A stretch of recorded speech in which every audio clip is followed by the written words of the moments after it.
last time we began having a look at how languages are constructed. Remember the main point that an evaluator for Lisp, say, has two main elements. There's eval,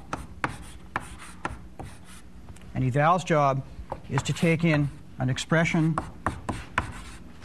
and an environment and turn that into a procedure and some arguments and pass that off to apply. And apply takes the procedure and the arguments, turns that back into, in the general case, another expression to be evaluated in another environment and passes that off to eval, which passes it to apply. And there's this whole big circle where things go around and around and around until you get either to some very primitive data or to a primitive procedure. See, what this cycle has to do with is unwinding the means of combination and the means of abstraction in the language. So, for instance, you have a procedure in Lisp. A procedure is a general way of saying, I want to be able to evaluate this expression for any value of the arguments. And that's sort of what's going on here. That's what apply does. It says the general thing coming in with the arguments reduces to the expression that's the body. And then if that's a compound expression or another procedure application, the thing will go round and around this circle. Anyway, that's sort of the basic structure of pretty much any interpreter. The other thing that you saw is once you have the interpreter in your hands, you have all this power to start playing with the language. So you can make it dynamically scoped, or you can put in normal order evaluation, or you can add new forms to the language, whatever you like. Or more generally, there's this notion of metalinguistic abstraction, which says that part of your perspective as an engineer, as a software engineer, but as an engineer in general, is that you can gain control of complexity by inventing new languages sometimes. Right? See, one way to think about computer programming is that it only incidentally has to do with getting a computer to do something. Primarily, what a computer program has to do with, it's a way of expressing ideas, a way of communicating ideas. And sometimes, when you want to communicate new kinds of ideas, you'd like to invent new modes of expressing that. Well, today we're going to apply this framework to build a new language. See, once we have the basic idea of the interpreter, you can pretty much go build any language that you like. So, for example, we could go off and build Pascal. And we would worry about syntax and parsing and various kinds of compiler optimizations. And there are people who make honest livings doing that. But at the level of abstraction that we're talking, a Pascal interpreter would not look very different at all from what you saw Jerry do last time. Instead of that, we'll spend today building a really different language. Right? A language that encourages you to think about programming not in terms of procedures, but in a really different way. And the lecture today is going to be at two levels simultaneously. On the one hand, I'm going to show you what this language looks like. And on the other hand, I'll show you how it's implemented. And we'll build an implementation in Lisp and see how that works. And you should be drawing lessons on two levels. The first is to realize just how different a language can be. So if you think that the jump from Fortran to Lisp is a big deal, you haven't seen anything yet. And secondly, you'll see that even with such a very different language, which will turn out to not have procedures at all and not talk about functions at all, there'll still be this basic cycle of eval and apply that unwinds the means of combination and the means of abstraction. And then thirdly, as kind of a minor but elegant technical point, you see a nice use of streams to avoid backtracking. Okay, well, I said that this language is very different. To explain that, let's go back to the very first idea that we talked about in this course, and that was the idea of the distinction between the declarative knowledge of mathematics, the definition of the square root as a mathematical truth, and the idea that computer science talks about the how-to knowledge. Contrast that definition of square root with a program to compute a square root. That's where we started off. Well, wouldn't it be great if you could somehow bridge this gap and make a programming language which sort of did things, but you talked about it in terms of truth, in declarative terms. So that would be a programming language in which you specify facts. Right? You tell it what is. You say what is true. And then when you want an answer, somehow the language has built into it automatically general kinds of how-to knowledge, so it can just take your facts and it can evolve these methods on its own, using the facts you gave it and maybe some general rules of logic. So for instance, I might go up to this program and start telling it some things. So I might tell it that the son of Adam is able. And I might tell it that the son of Adam is Cain. And I might tell it that the son of Cain is Enoch. And I might tell it that the son of Enoch is Irad. And all through the rest of chapter whatever of Genesis, which ends up ending in Ada, by the way. And this shows the genealogy of Ada from Cain. Well, anyway, once you tell it these facts, you might ask it things. You might go up to your language and say, who's the son of Adam? And you can very easily imagine having a little general purpose search program which would be able to go through in response to that, say, oh yeah, there are two answers. The son of Adam is Abel, and the son of Adam is Cain. Or you might say, based on the very same facts, who is Cain the son of? And then you can imagine generating another slightly different search program, which would be able to go through and check for who is Cain and son of, and come up with Adam. Or you might say, what's the relationship between Cain and Enoch? And again, a minor variant on that search program. You could figure out that it said son of. But even here in this very simple example, what you see is that a single fact, like the son of Adam is Cain, can be used to answer different kinds of questions. You can say, who's the Cain the son of, or you can say, who's the son of Adam, or you can say, what's the relation between Adam and Cain? Those are different questions being run by different traditional procedures, all based on the same fact. And that's going to be the essence of the power of this programming style, that one piece of declarative knowledge can be used as the basis for a lot of different kinds of how-to knowledge, as opposed to the kinds of procedures we're writing where you sort of tell it what input you're giving it and what answer you want. So for instance, our square root program can perfectly well answer the question, what's the square root of 144? But in principle, the mathematical definition of square root tells you other things, like it could say, what is 17 the square root of? And that would have to be answered by a different program. Okay. So the mathematical definition, or in general, the facts that you give it are somehow unbiased as to what the question is. Whereas the programs we tend to write, specifically because their how-to knowledge, tend to be looking for a specific answer. So that's going to be one characteristic of what we're talking about. We can go on. We can imagine that we've given our language some sort of facts. Now let's give it some rules of inference. We can say, for instance, if I'll make up some syntax here. If the son of x is y, and I'll put question marks to indicate variables here. If the son of x is y and the son of y is z, then the grandson of x is z.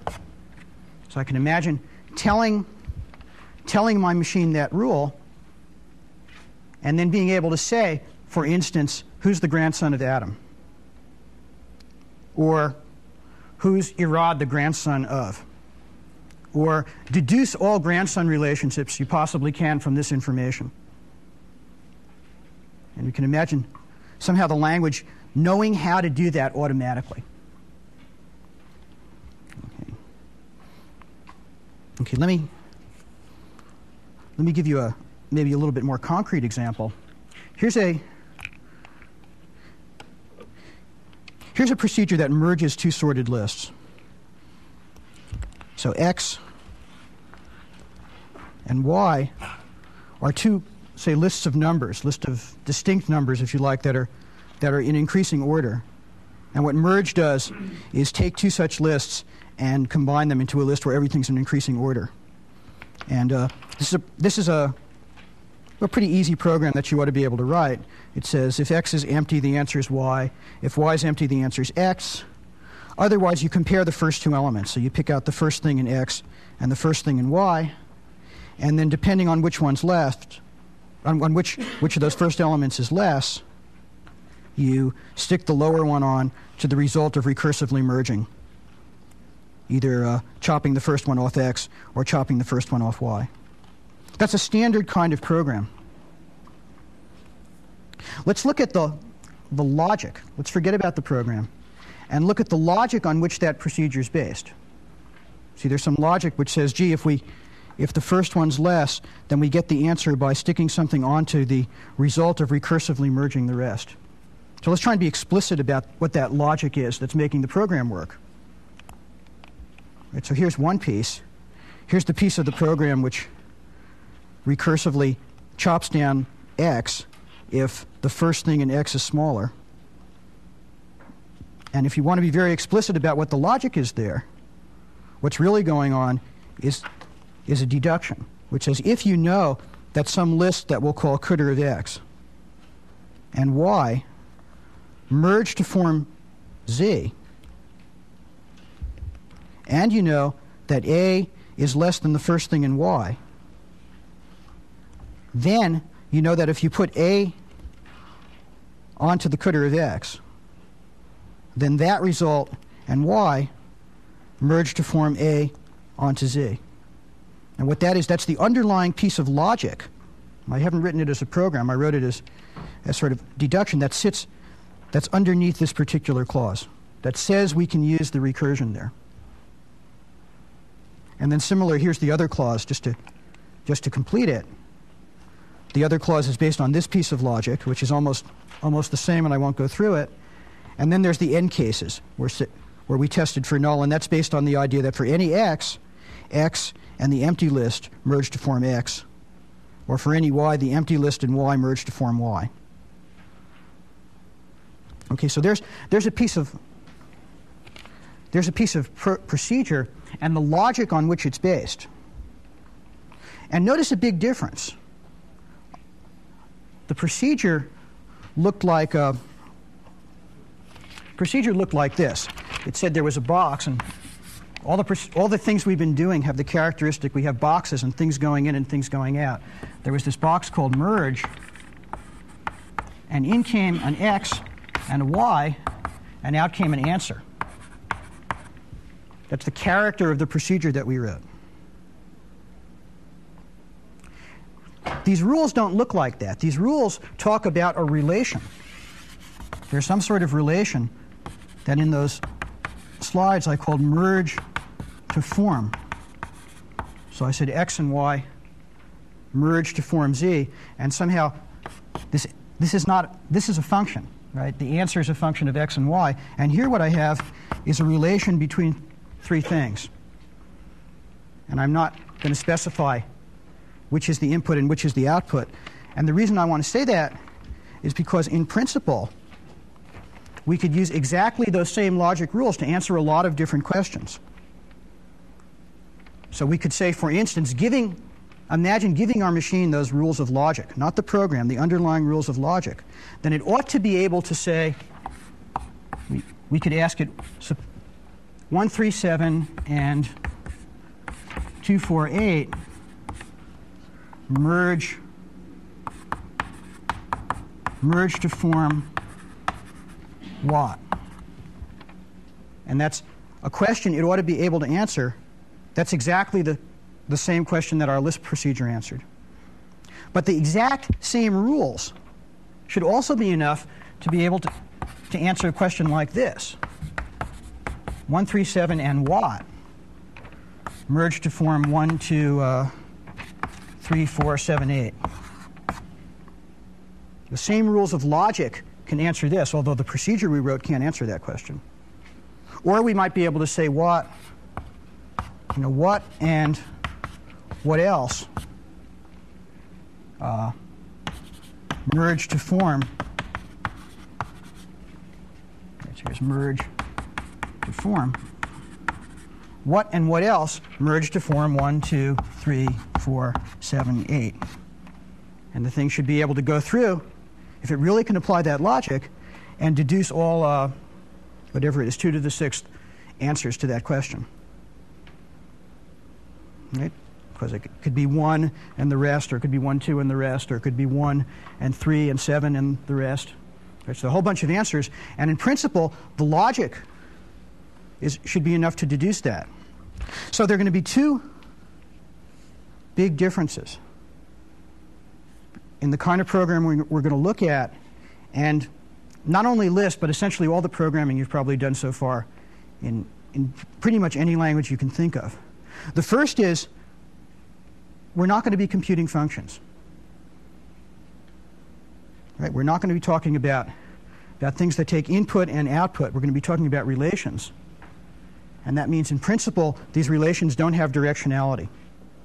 So the knowledge that you specified to answer this question should be the same. That same knowledge should also allow you to answer these other questions, and conversely.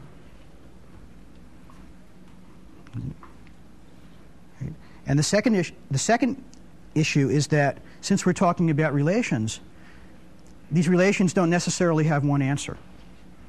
So that third question down there doesn't have a particular answer. It has a whole bunch of answers. Well, that's where we're going. This style of programming, by the way, is called logic programming, for kind of obvious reasons.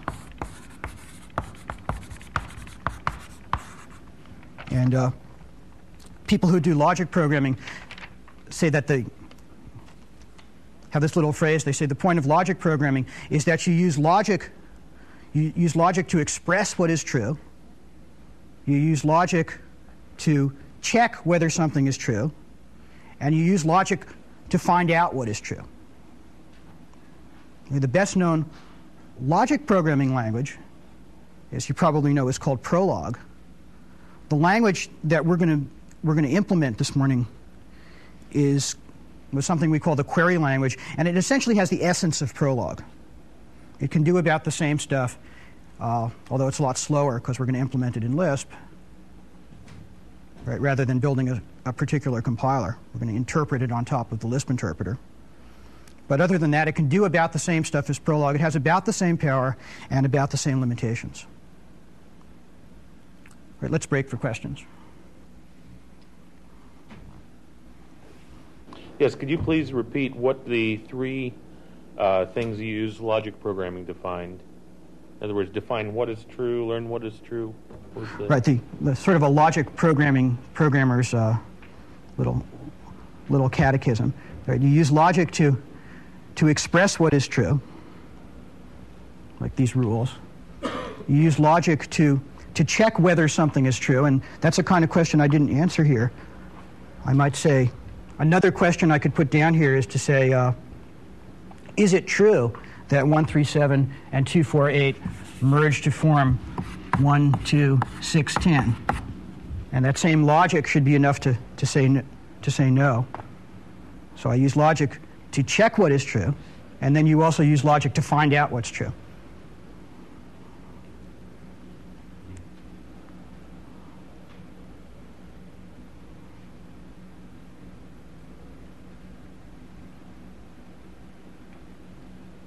All right, let's break.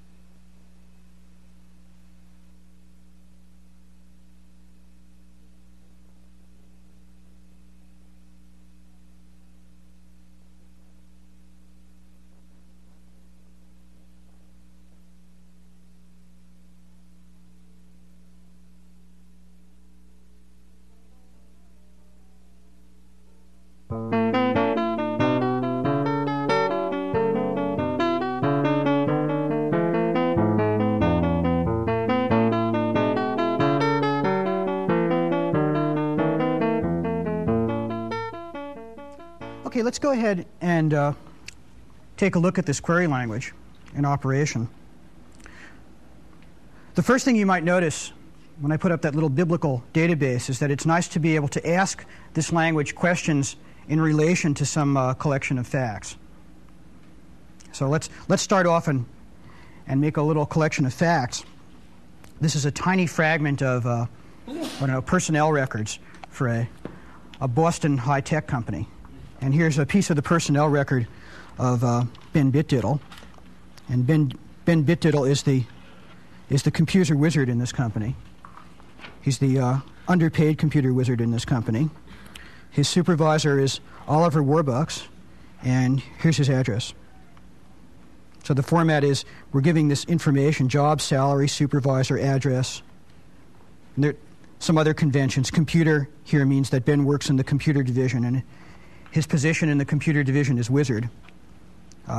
Here's somebody else. Alyssa P. Hacker is a computer programmer, and she works for Ben, and she lives in Cambridge.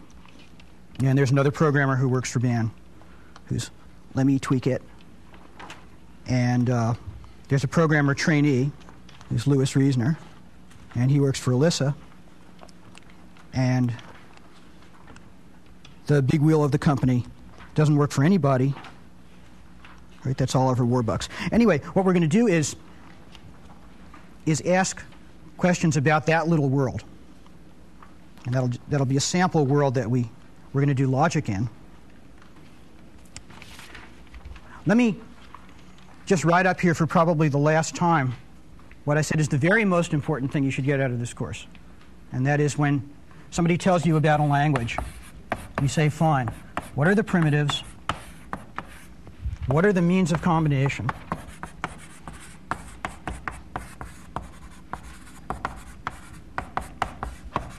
Right? How do you put the primitives together? And then how do you abstract them? How do you abstract the compound pieces so you can use them as pieces to make something more complicated? I've said this a whole bunch of times already, but it's worth saying again. Okay. Let's start. The primitives. Well, there's really only one primitive. And the primitive in this language is called a query.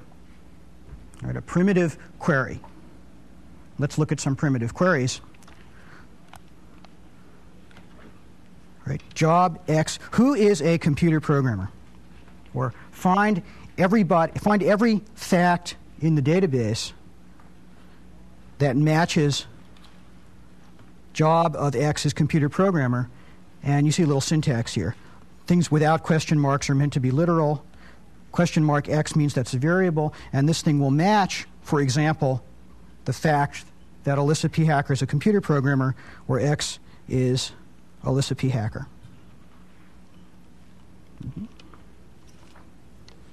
Or more generally, I could have something with two variables in it. I could say the job of X is computer something, and that'll match computer wizard.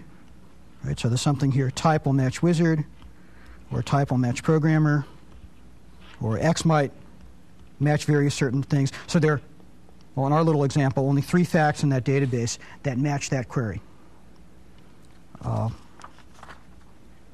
Let's see, just to show you some syntax, the same query, this query doesn't match the job of X, right? Doesn't match Louis Reisner. The reason for that is when I write something here, what I mean is that this is going to be a list of 2 symbols, of which the first is the word computer and the second can be anything. And Louis's job description here has 3 symbols, so it doesn't match. And just to show you a little bit of syntax, the more general thing I might want to type is a thing with a dot here. And this is just standard list notation for saying this is a list of which the first element is the word computers and the rest is something that I'll call type. So this one would match Louis's job as computer programmer trainee, and type here would be the cooter of this list. It would be the list programmer trainee. And that kind of dot processing is done automatically by the Lisp reader. Okay. Well, let's actually try this. The idea is I'm going to type in queries in this language, and answers will come out. So let's look at this. I can go up and say, gee, who works in the computer division? Job of X is computer dot Y. Doesn't matter what I call the dummy variables. It says the answers to that, and it's found 4 answers. Or I can go off and say, tell me about everybody's supervisor. So I'll put in the query, the primitive query. The supervisor of X is Y. Right, and they're all the supervisor relationships I know. Or I could go type in who lives in Cambridge. So I can say the address of X is Cambridge dot anything. And only one person lives in Cambridge. Okay, so those are primitive queries, and you see what happens. The basic interaction with the system is you type in a query, and it types out all possible answers. Or another way to say that, it finds out all the possible values of those variables, x and y or t or whatever I called them, and it types out all ways of taking that query and instantiating it. Remember that from the rule system lecture. Instantiates the query with all possible values for those variables, and then types out all of them. And there are a lot of ways you can arrange a logic language. Prolog, for instance, does something slightly different. Rather than typing back your query, Prolog would type out x equals this and y equals that, or x equals this and y equals that. And that's a very surface level thing, and you can decide what you like. Okay. All right, so the primitives in this language, only one. Right? Primitive query. Okay, means of combination. Let's look at some compound queries in this language. Here's one. This one says, tell me all the people who work in the computer division. Tell me all the people who work in the computer division together with their supervisors. And the way I write that as a query is and the job of X is computer something or other, and job of X is computer.y, and the supervisor of X is Z. Right? Tell me all the people in the computer division, that's this, together with their supervisors.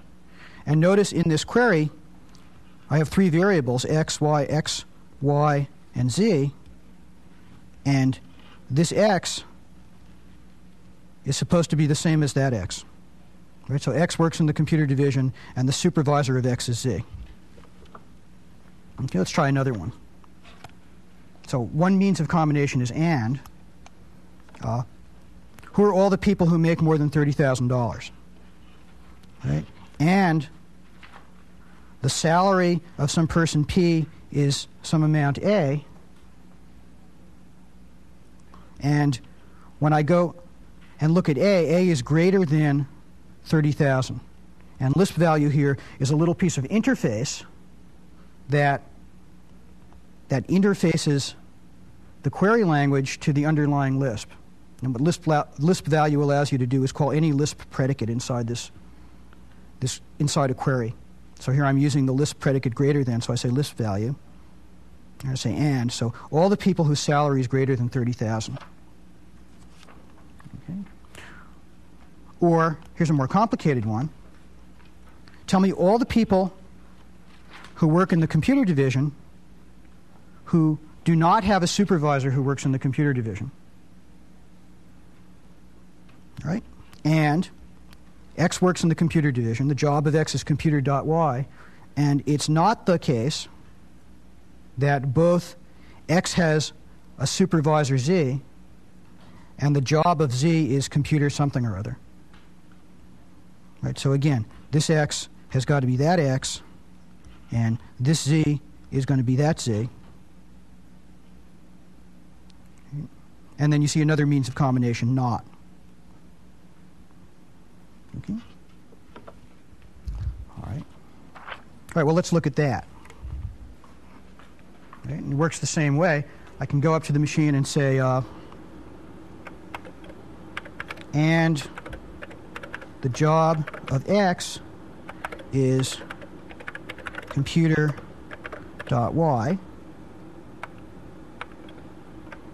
and the supervisor of x is z, and I type that in like a query, right? And what it types back, what you see are the queries I typed in instantiated by all possible answers. And then you see there are a lot of answers. All right, so the means of combination in this language, and that's why it's called a logic language, are logical operations. Means of combinations are things like and not, and there's one I didn't show you, which is or, and then I showed you Lisp value, which is not logic, of course, but is a little special hack to interface that to Lisp, so you can get more power. Those are the means of combination. Okay, the means of abstraction. What we'd like to do, let's go back and for a second look at that last slide. We might like to take a very complicated thing, the idea that someone works in a division but does not have a supervisor in the division, and as before, name that. Well, if someone works in a division and does not have a supervisor who works in that division, that means that person's a big shot. So let's make a rule that somebody X is a big shot in some department if X works in the department, right? And it's not the case that X has a supervisor who works in the department. So this is our means of abstraction. This is a rule, and a rule has three parts. Right? The thing that says it's a rule, and then there's the conclusion of the rule, and then there's the body of the rule, and you can read this as a piece of logic, which says if you know that the body of the rule is true, then you can conclude that the conclusion is true. Or in order to deduce that X is a big shot in some department, it's enough to verify that. Right, so that's what rules look like. Let's go back and look at that merge example that I did before the break. Let's look how that would look in terms of rules. I'm going to take the logic I put up and just change it into a bunch of rules in this format. Right? We have a rule. Remember, there was this thing merge to form. There's a rule that says the empty list and Y merge to form Y. This is the rule conclusion. And notice this particular rule has no body. And in this language, a rule with no body is something that is always true. You can always assume that's true. And there was another piece of logic that said anything in the empty list merge to form the anything, and that's this. Right, a rule Y and the empty list merge to form Y. Those corresponded to the two end cases in our merge procedure, but now we're talking about logic, not about procedures. Then we had another rule which said if you know how shorter things merge, you can put them together. So this says if you have lists X and Y and Z, and if you want to deduce that A dot X, this means constant A onto X, or a list whose first thing is A and whose rest is X. So if you want to deduce that A dot X and B dot Y merge to form B dot Z, right, that would say you merge these two lists, AX and BY, and you're going to get something that starts with B. So in order to deduce, you can deduce that if you know that it's the case both that A dot X and Y merge to form Z, and A is larger than B. So when I merge them, B will come first in the list. And that's a little translation of the logic rule that I wrote in pseudo-English before. And then just for completeness, here's the here's the other case.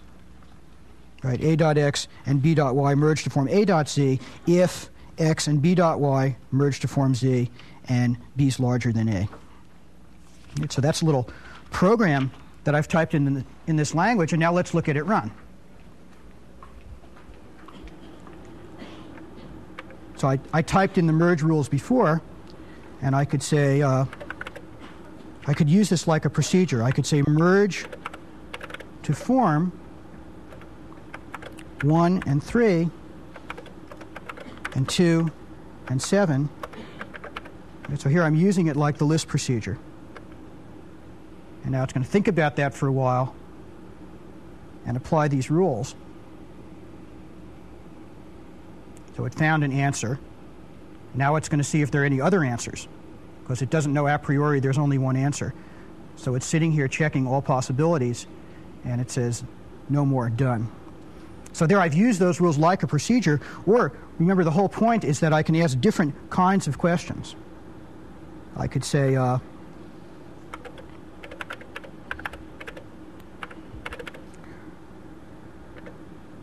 merge to form, let's see, how about 2 and a. Some list of 2 elements, which I know starts with 2, and the other thing I don't know, and x, and some other list, merge to form 1, 2, 3, and 4. So now it's going to think about that. Right? It's got to find. Right, so it found one possibility. It said a could be 3, and x could be the list 1, 4. And now again, it's got to check, because it doesn't a priori know that there aren't any other possibilities going on. Okay? Or, like I said, I could say something like merge to form, like what and what else, merge to form 1, 2, 3, 4, 5.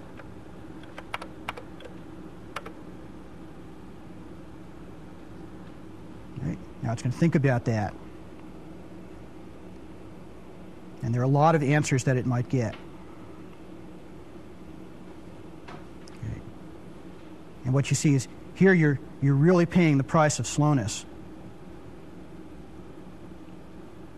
Right? And kind of for 3 reasons. One is that this language is doubly interpreted, whereas in a real implementation you would go compile this down to primitive operations. The other reason is that this particular algorithm for merge is doubly recursive.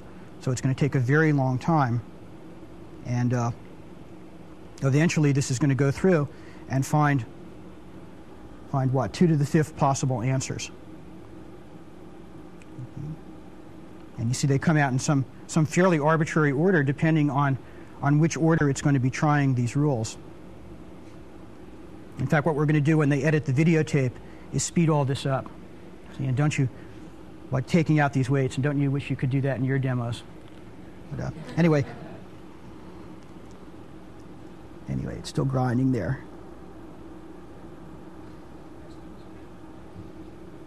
Anyway, there are 32 possibilities. We won't wait for it to print out all of them.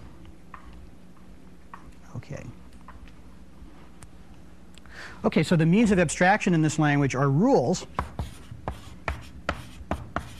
Right, so we take some bunch of things that are put together with logic, and we name them.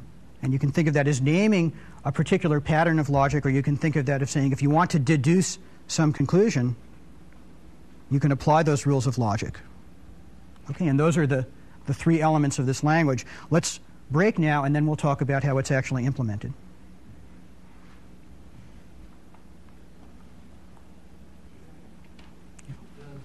Lisp value primitive or whatever interfere with your means to go both directions on a query?